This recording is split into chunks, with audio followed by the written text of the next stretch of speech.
کائنات پست و بالا میں عالم مادیات کثیف شے ہے، اور سب چیزوں میں سے لطیف ترین مخلوق اس کائنات میں یا روح ہے یا ملائکہ کے وجود ہے۔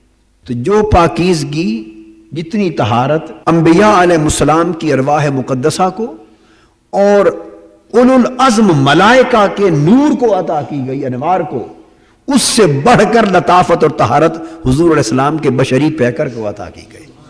تو گویا طہارت میں نور حضور کی بشریت کا مقابلہ نہیں کر سکتا۔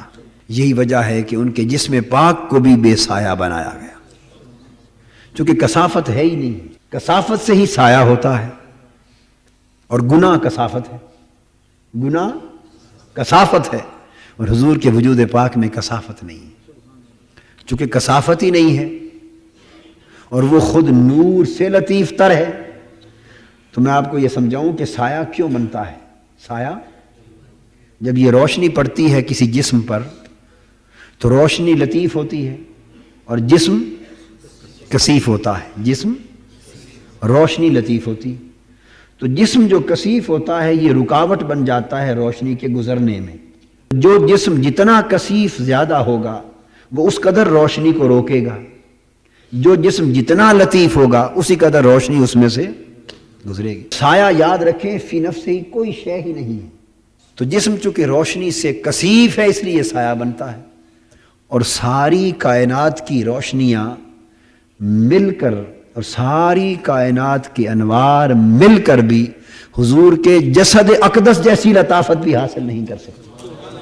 تو اب روشنی سورج کی ہو یا چاند کی ہو، جب اس سراپا حسن پر، اس پیکر حسن پر پڑتی تو یہاں تو کثافت تھی ہی نہیں، اب سایہ کس چیز کا بنتا؟